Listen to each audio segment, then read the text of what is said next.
In this video, I'm going to show you the most powerful way that you can reprogram your mind to get what you want.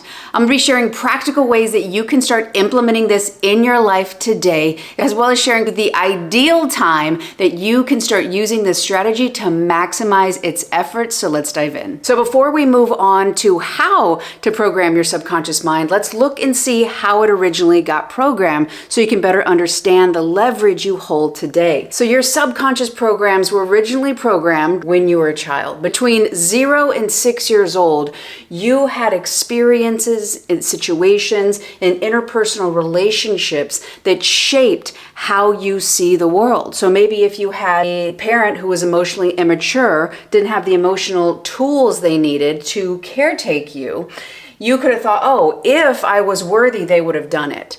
But what you don't understand is that when you took this snapshot of why something happened to you, it was before your brain had the ability to reason. So maybe you grew up in a really loving home and your parents did the best for you. They tried as much as they could, but they still didn't quite meet the needs that you had. So maybe you only got praise and connection if you got first or if you got a good grade. So you could think, I am not enough on my own. I have to do.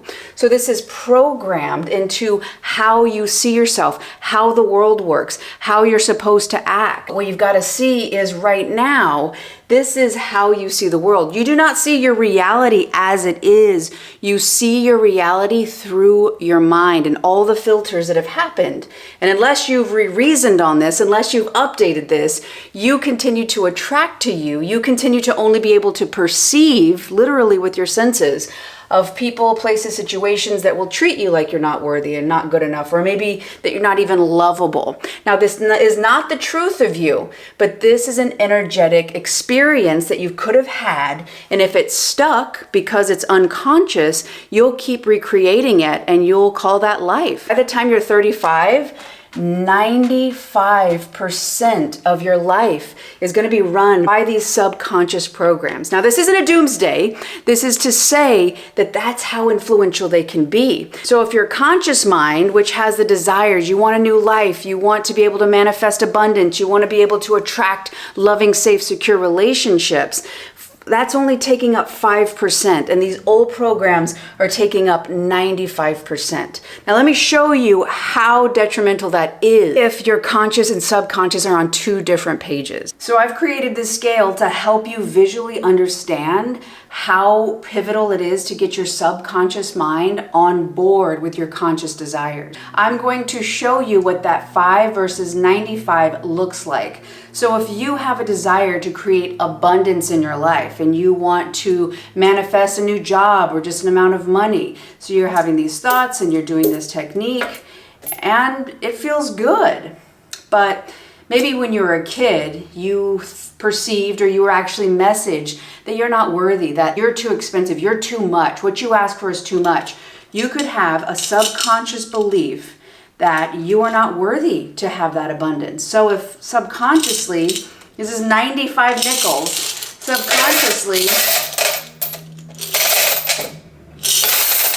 okay, that's going to happen. So even though you're spending a lot of conscious desire and conscious thought and you're affirming, you're scripting, that's only 5%. And all that time, these unconscious programs are just going to block you and you're not going to be able to create any movement. But what if you started reasoning on those old situations, realizing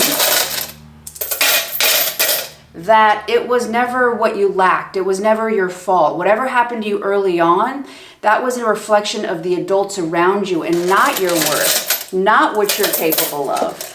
And you started to see that and you started to let it go.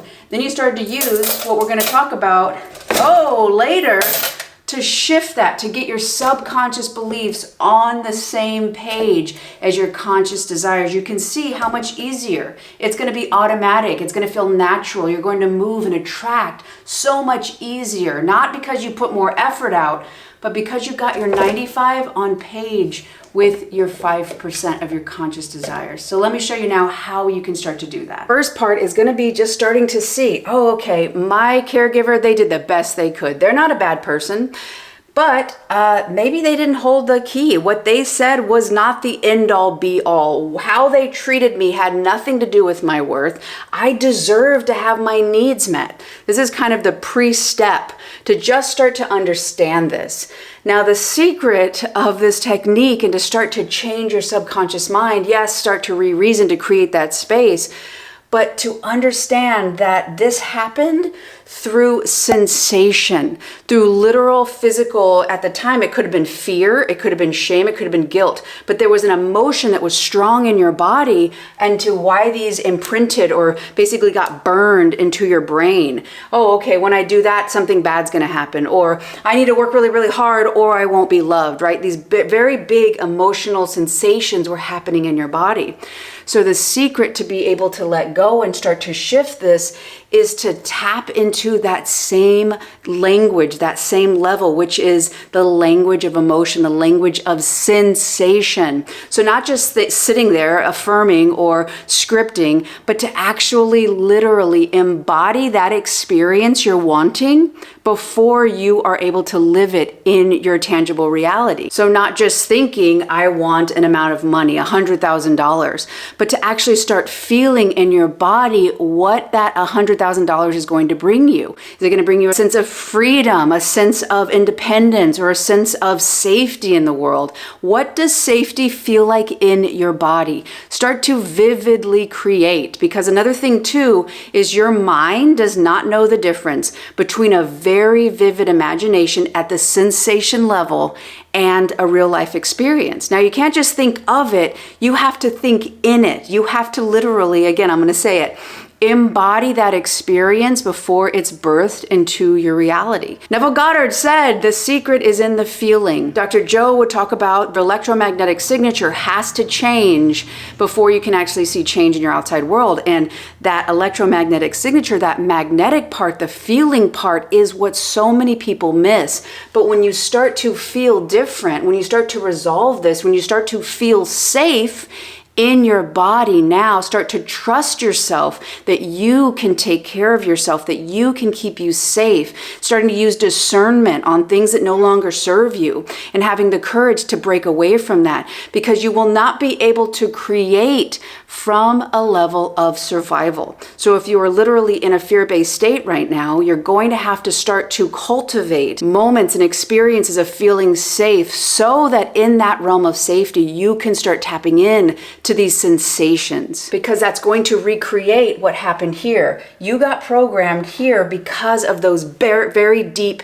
intense emotions. So as you start to learn how to feel like you are enough, and start to feel in your body that you're worthy, not thinking of it, but literally embodying that experience in yourself before you experience it in your outside world. So many times people want the outside to change so they can change the inside, but your world and your life is a giant reflection, a gigantic mirror. Tapping into the sensation of those end emotions that you want to experience. When you're wanting to manifest a relationship, it's not literally just somebody next to you. Maybe that end emotion you're wanting to experience through this relationship is a sense of safety or a sense of belonging. The same thing is going to happen. How can you siphon out what end emotion and start to feel in your body at this sensation? How many senses can you include in that visualization so that you can start practicing in your body before that experience actually ever happens?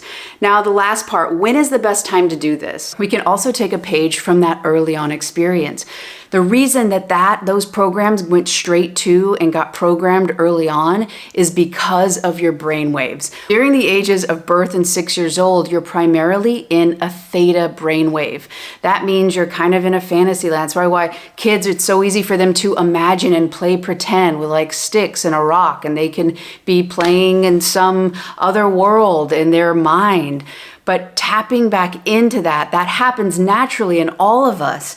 Right as we're waking up, we go from delta to theta to alpha. So right as you're waking up, if you can feel in your body these emotions that you're wanting to have in the world through different experiences, as well as right before you go to bed, These are also important because you're very relaxed, and that relaxation, you can have it easier in your body, that feeling of safety, that you are resting. So again, right before you go to sleep, you're going to be drifting through that brainwave. So try to feel in your body those end emotions and experience that reality in your body right as you're coming up.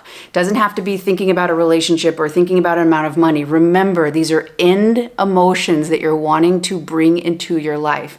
And you think and you feel that through certain experiences, that's what will bring the end emotion. But if you can tap into the end emotion through the levels of all your sensations, primarily as you're waking up and as you're going to sleep, this will heavily influence your subconscious mind. And during that process, start to re-reason and realize that those experiences were not because you're not worthy, not because you're not good enough. That had to do with them, and you can start to let that go. You can start to see the truth of yourself. You've always been worthy. You've always been deserving. Now, if you want a little bit more help on how you can start to break free of those limiting beliefs, this next video right here is going to show you exactly how to do that.